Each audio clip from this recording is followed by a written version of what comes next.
अस्सलाम वालेकुम स्टूडेंट्स। आज जो टॉपिक हम स्टार्ट करेंगे वो है क्लास मोनोजीनिया। और क्लास मोनोजीनिया में पाए जाने वाले मेंबर्स जो होते हैं ना वो पैरासाइट्स होते हैं। और इनको मोनोजीनिया इसलिए कहते हैं क्योंकि ये मोनो का मतलब होता है सिंगल, जीनिया मतलब जनरेशन। इनके लाइफ साइकिल में एक सिंगल जनरेशन है, यानी कि एक अंडे से सिर्फ एक एडल्ट बनेगा। जो है हमारे पास ये जो मोनोजीनियन होते हैं इनको मोनोजेनेटिक फ्लूक्स कहते हैं। ठीक है। और ये एक्टो पैरासाइट्स होते हैं, यानी कि ये किसी की सरफेस के ऊपर रहते हैं, अंदर नहीं बॉडी के रहते हैं। किसके ऊपर पैरासाइट हैं? ये फ़िश के ऊपर पैरासाइट है। तो समंदर में पाए जाने फ़िश और फ्रेश वाटर में पाई जाने वाली फ़िश के पैरासाइट्स हैं। ठीक है। ये किधर रहते हैं? फ़िश के ऊपर, फ़िश की बॉडी के ऊपर रहते हैं, इसलिए तो उनको एक्सटर्नल पैरासाइट्स कह रहे हैं। अब ये कहाँ पर रहते हैं? हमारे पास यहाँ पर एक फ़िश है। ये देखें, आप ये फ़िश देख रहे हो कि इसकी ये गिल्स हैं। ये गिल जो होते हैं ना, इन गिल्स के ऊपर ये पाए जाते हैं। तो यहाँ पर इसका ये लाइफ साइकिल दिया हुआ है नेट पे। तो आप यहाँ पर देखें कि इसकी ये गिल के ऊपर यहाँ पर ये एक फ्लूक चिपका हुआ है, और ये मोनोजेनेटिक फ्लूक है। और ये किसके ज़रिए चिपका हुआ है? ये एक इसके पास अटैचमेंट ऑर्गन होता है, यहाँ पर उसको कहते हैं ओपिस्थेप्टर। तो ओपिस्थेप्टर की जो है पिक्चर आपकी बुक में दी हुई है। ओपिस्थेप्टर जो होता है इसका अटैचमेंट ऑर्गन होता है, जिसके ज़रिए से ये उसकी गिल के साथ चिपका होता है। यहाँ पर आप देखें, ये हमारे पास एक ये मोनोजेनेटिक फ्लूक है और इसका ओपिस्थेप्टर ये है। और एक दूसरा स्पीशी है, ये मोनोजेनेटिक फ्लूक है और इसका ओपिस्थेप्टर ये है। और इन दोनों ओपिस्थेप्टर्स के ज़रिए से ही ये जो है फ़िश के गिल के साथ अटैच होते हैं। वहाँ पर ये अटैच होकर क्या खाते हैं? ये वहाँ से उसके गिल से ब्लड लेते हैं, उसके म्यूकस खाते हैं, उसके एपिथेलियल सेल्स को खाते हैं। और ठीक है, इसके अलावा जब ये उधर रह रहे होते हैं तो फिर वहाँ पर ये रिप्रोड्यूस भी करते हैं और अपने अंडे रिलीज़ करते हैं। और इसके अंडे अगर हम इसके लाइफ साइकिल से देख लें, जो मैंने आपको भी थोड़ी देर पहले दिखाया था, देखें यहाँ पर कि ये इसके ऊपर चिपका हुआ है। और यहाँ पर ये क्या करेंगे? अपने अंडे रिलीज़ करेंगे। ठीक है। जो अंडे रिलीज़ करेंगे वो अंडे जो होते हैं ना वो इसके साथ अटैच हो जाते हैं। कैसे अटैच होते हैं वो अंडे? कि उन अंडों के साथ एक स्टिकी थ्रेड लगा होता है। ठीक है। वो स्टिकी थ्रेड इनको, उन अंडों को गिल्स के साथ जोड़ देगा। उसके बाद उन अंडों में जब डेवलपमेंट होगी तो उस अंडे से बाहर निकलेगा एक सीलिएटेड लार्वा, और उस सीलिएटेड लार्वा का नाम होता है ऑनकोमिरासीडियम। ठीक है। ये याद रखिएगा, इसके लार्वे का नाम ऑनकोमिरासीडियम है। और ऑनकोमिरासीडियम जो इसके अंदर से निकलेगा और बाद में वो स्विम करेगा, क्योंकि उसके पास सीलिया होते हैं। और उसके बाद स्विम करके किसी और फिश के साथ जाके अटैच हो जाएगा। अब किसी और फिश के साथ कैसे अटैच होगा? कि उस ऑनकोमिरासीडियम के पास भी ओपिस्थेप्टर होता है, उसके ज़रिए से उसके साथ अटैच हो जाएगा, फिर बाद में डेवलप करके एडल्ट में चेंज हो जाएगा। तो ये था life cycle of monogenetic flukes. Class trematoda के अंदर 8000 स्पीशीज़ हैं, और इसके अंदर भी फ्लैटवर्म्स मौजूद हैं। वो पैरासिटिक फ्लैटवर्म्स हैं और इनको भी फ्लूक्स कहते हैं। यानी कि मेनली जो फ्लूक का वर्ड है ना वो हम क्लास ट्रेमाटोडा के लिए इस्तेमाल करते हैं, तभी इसको इन्होंने डॉक करके लिखा होता है। अगर आपको ऑब्जेक्टिव में पूछा जाए कि फ्लूक्स जो हैं वो बेसिकली किसके अंदर है, वो आपके पास क्लास ट्रेमाटोडा में है। और इनको फ्लूक्स इसलिए कहते हैं क्योंकि इसके अंदर जो मेंबर्स हैं ना उन वो फ्लैट हैं, बिल्कुल चिपटे हुए हैं, और उनके चौड़े भी हैं और वो फ्लैट भी हैं। ठीक है। ये सारे जो होते हैं ये पैरासाइट्स होते हैं। और इनके जो एडल्ट फ्लूक्स होते हैं ना, वो जब ये एडल्ट होता है फ्लूक तो ये वर्टिब्रेट्स के ऊपर पैरासाइट होता है। लेकिन जब वो इमेच्योर होता है उस टाइम पर आपको वर्टिब्रेट्स में भी पैरासाइट के तौर पे मिल सकता है, और इनवर्टिब्रेट्स में भी पैरासाइट के तौर पे मिल सकता है। हत्ता कि प्लांट्स के ऊपर भी आपको मिल सकता है। और प्लांट्स के ऊपर किस तरह होता है कि हमने अपने ऊपर एक सिस्ट चढ़ाया होता है। ठीक है। इसलिए हम कह रहे हैं कि ये अनसिस्टेड होता है प्लांट्स पे। इसके जो मेंबर्स हैं ना उनकी बहुत ज़्यादा इकोनॉमिक और मेडिकल इंपॉर्टेंस है। ठीक है। अभी हमारे पास वन बाय वन हम इसके मेंबर्स को देखेंगे। अब हमारे पास जो फ्लूक है उसकी पिक्चर ही आपको दिखाई जा रही है यहाँ पर। और इस पिक्चर में अगर आप देखें तो इसकी जो बॉडी है वो फ्लैट है, बिल्कुल चिपटी हुई इसकी बॉडी है। और वो आपको यहाँ पर जो है कुछ हद तक इलोंगेटेड नज़र आ रही है, तकरीबन कुछ हद तक ये ओवल भी है। तो इसकी जो बॉडी की शेप है वो ओवल भी हो सकती है और इलोंगेटेड भी हो सकती है। और इनका जो साइज़ है वो 1 मिलीमीटर से छोटा भी हो सकता है, और कुछ जो स्पीशीज़ हैं वो इससे ज़्यादा बड़ी हैं। हत्ता कि मैक्सिमम जो लंबाई देखी गई है वो 6 सेंटीमीटर इन लेंथ है। ठीक है। अब ये क्या करते हैं कि ये पैरासाइट हैं और ये होस्ट के अंदर रहते हैं और उसके सेल्स और सेल फ्रेगमेंट्स पे फीड करते हैं।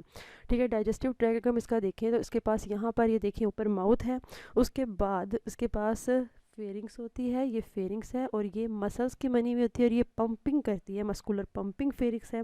फेरिंग्स के बाद इनका डाइजेस्टिव ट्रैक्ट शुरू होता है, यानी कि एसोफेगस है, और उसके बाद इसके डाइजेस्टिव ट्रैक्ट की 2 ब्रांचेस आपको नज़र आ रही हैं। हमारे पास ये जो दो ब्रांचेस हैं, ये पाउच कह सकते हो आप इसको, एक ये पाउच है और एक ये पाउच है, ठीक है। और ये दोनों पाउचेस जो हैं ये बहुत ज़्यादा डिवाइड हुए हुए हैं, ब्रांच्ड हैं, और इसको हम कहते हैं कि दीज आर इट्स सिक्की, ठीक है। जो हमारे पास है ये एक पाउच है, इसका नाम भी सिकम है, दूसरे का नाम भी सिकम है, और ये बहुत ज़्यादा वेरियसली ब्रांच्ड है।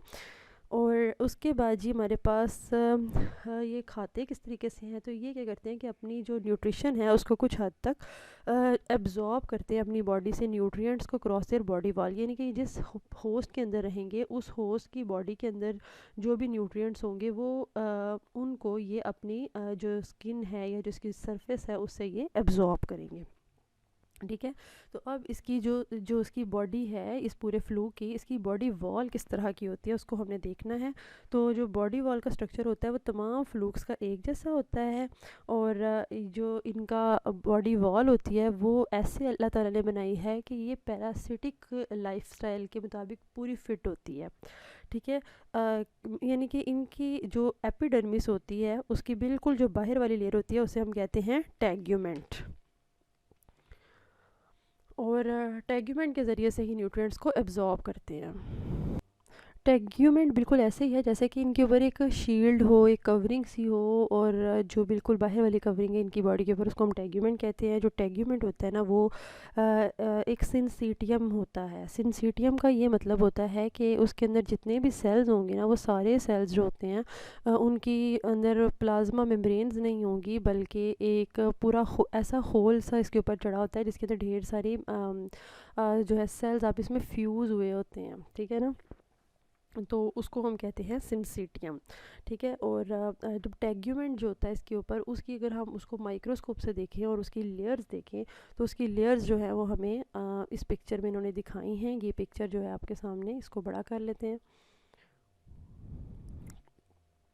ठीक है। ये फिगर नंबर 10.12 में इसकी टैग्यूमेंट का इन्होंने सेक्शन दिखाया हुआ है। तो इनकी जो टैग्यूमेंट है इसकी जो सबसे बाहर वाली लेयर है इसको हम कहते हैं कि this is composed of proteins and carbohydrates, और इसको कहते हैं ग्लाइकोकेलिक्स, ठीक है। ये आपको आउटर जोन नज़र आ रही है टैग्यूमेंट की, इसका नाम है ग्लाइकोकेलिक्स, जो कि प्रोटीन्स की और कार्बोहाइड्रेट्स की बनी हुई है, ठीक है। ये जो सारी ये पोर्शन आपको नज़र आ रहा है, ठीक है।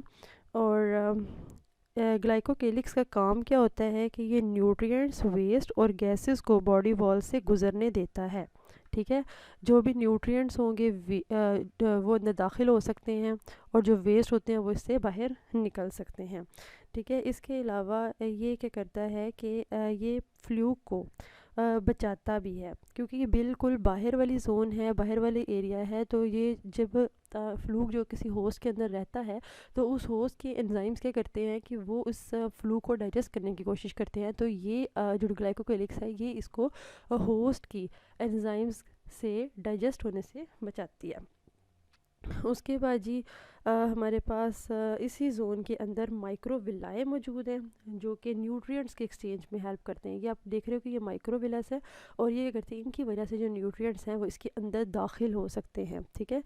इसके अलावा इसके पास नीचे अगर हम जाके देखें यहाँ पर, तो ये एक पूरा जो है सेलुलर स्ट्रक्चर सा नज़र आ रहा है, और इसके अंदर क्या है, न्यूक्लियस है, और उसके बाद अंदर सारा साइटोप्लाज्म है। तो हम इसको क्या कहते हैं, दिस इज़ साइटोप्लाज्मिक बॉडी, ठीक है। तो इसके अंदर जो साइटोप्लाज्मिक बॉडीज़ हैं उनके अंदर न्यूक्लियस होता है, और इनके अंदर और भी बहुत सारे ऑर्गेनेल्स जैसे कि आपको यहाँ पे नज़र आ रहे हैं मौजूद होते हैं।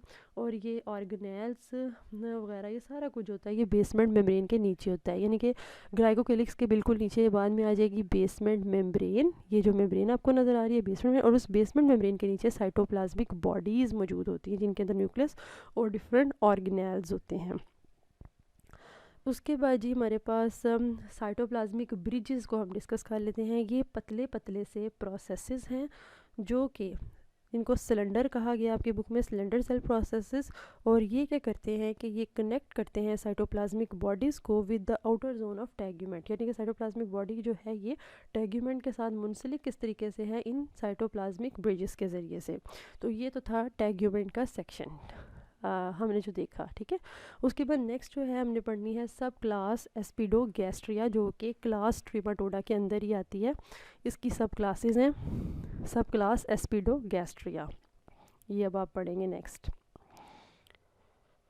सब क्लास एस्पिडोगैस्ट्रिया के अंदर चंद एक फ्लूक्स हैं जो कि इंटरनल पैरासाइट्स होते हैं, यानी कि जो इंटरनल पैरासाइट्स को एंडो पैरासाइट कहेंगे। एंडो का मतलब होता है अंदर पाए जाने वाले पैरासाइट्स, और ये मलस्क के अंदर पाए जाते हैं।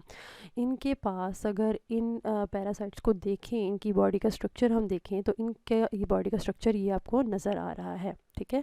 तो ये हमारे पास उसका साइड का व्यू है, और ये उसकी जो नीचे वाला व्यू है यानी कि वेंट्रल व्यू हमें यहाँ पर नज़र आ रहा है। इसके पास एक बहुत बड़ा अटैचमेंट ऑर्गन मौजूद होता है जिसे हम कहते हैं ओपिस थैप्टर, ठीक है। ये बहुत ही स्ट्रॉन्ग अटैचमेंट ऑर्गन है, और हम इसे कह सकते हैं कि चूँकि इसकी शेप जो है वो ओवल है, तो हम इसे कह सकते हैं कि ये अटैचमेंट के लिए इस्तेमाल होता है, लिहाजा ये ओवल होल्ड फास्ट ऑर्गन है, और इसका नाम है ओपिस थैप्टर। ये पूरी वेंट्रल सरफेस जो है एनिमल की कवर कर रहा होता है, और ये तमाम एस्पिडोगैस्ट्रियंस के अंदर मौजूद होता है। एस्पिडोगैस्ट्रिया के अंदर बहुत सारी स्पीशीज़ हैं, और उन सब के पास इस तरह का ओपिस थैप्टर मौजूद होता है, ठीक है। इसके अंदर अगर आप देखें तो इसके अंदर जो है आपको सेप्टा नज़र आ रहे हैं, ये जो उभार है इसके अंदर, ठीक है, और रिजीज़ हैं, यानी कि इसके अंदर जो वो जो उभार है उनको सेप्टा कहेंगे, और जो जोबरी जगह नहीं है उसको आप रिजीज़ कह सकते हैं। तो ये पूरा इसके अंदर सारी चीज़ें इसके अंदर। उसके अलावा इसके अंदर एक ख़ास बात ये होती है कि इसके पास ओरल शक्कर नहीं होता, जो कि मोस्ट ज़्यादातर ट्रीमाटोड्स के अंदर मौजूद होता है। जैसे कि आपने अभी थोड़ी देर पहले जो मैंने आपको पिक्चर दिखाई थी उसके अंदर जो आपने फ्लूक की पिक्चर देखी थी उसके अंदर ओरल शक्कर मौजूद था माउथ के ऊपर। जैसे कि आपको फिर दिखा देती हूँ, यहाँ पर आप देखें तो ओरल शक्कर यहाँ पर मौजूद है, लेकिन इसमें माउथ वाली जगह पर कोई भी ओरल शक्कर नहीं है। शक्कर वो होता है जो अटैचमेंट ऑर्गन होता है, ठीक है ना, अटैच करने के लिए इस्तेमाल होता है या किसी को सक करने के लिए इस्तेमाल होता है, जो किसके पास नहीं है। ये आपने ऑब्जेक्टिव के हवाले से याद रखना है कि किसके पास ओरल शक्कर एब्सेंट होता है, सब क्लास एस्पिडोगैस्ट्रिया के पास, ठीक है। अगर हम इसके लाइफ साइकिल को देखें, लाइफ साइकिल आपकी बुक में नहीं बना हुआ, इसलिए मैंने नेट से याद देखा है एक लाइफ साइकिल, उसको आप थोड़ा सा देख लें। तो इसका लाइफ साइकिल ये होता है कि ये मलस्क के अंदर रहता है। मलस्क का मतलब है कोई भी आपके पास स्नेल हो जाए, आप ले लें, ठीक है ना, उसके अंदर ये रहता है। तो स्नेल जो है फाइलम मोलस्का से बिलोंग करता है, उसके अंदर ये रहता है। और फिर उसके बाद जब स्नेल के अंदर रहेगा तो अपना लाइफ साइकिल जो है समटाइम्स उसी के अंदर एक होस्ट के अंदर ही पूरा कर लेता है, यानी कि सिर्फ मलस्क के अंदर ही ज़िंदगी गुजारता है। समटाइम्स क्या होता है कि ये किसी और होस्ट में भी चला जाता है, ठीक है, यानी कि ये जो है इसके ये यहाँ से जो है मूव कर जाएगा इसके अंदर किसी और वर्टिब्रेट के अंदर, ठीक है, या किसी इनवर्टिब्रेट के अंदर चला जाएगा। मिसाल के तौर पर ये किसी भी मछली में चला जाएगा या किसी भी टर्टल में चला जाएगा, और वो अगर ये जैसा मछली मिसाल के तौर पर अगर ये इसके अंदर चला जाता है, क्योंकि इस पिक्चर में मछली बनाई हुई है, इसमें टर्टल नहीं बनाया हुआ, तो जब मछली इसको खा लेगी तो जब मछली इसे खाएगी तो साथ ही साथ ये इसकी बॉडी के अंदर चला जाएगा। और फिर उसके बाद जी क्या होगा कि फिर वो मछली के अंदर अपना लाइफ साइकिल पूरा करेगा, अपने एग्स ले करेगी इसकी फ़िश, तो फिर वो एग्स होंगे वो दोबारा से इसके अंदर चले जाएंगे। तो इस तरीके से इसका लाइफ साइकिल जो है वो कंप्लीट हो जाएगा। फिर उसके बाद नेक्स्ट जो हमने क्लास पढ़नी है वो क्लास है सब क्लास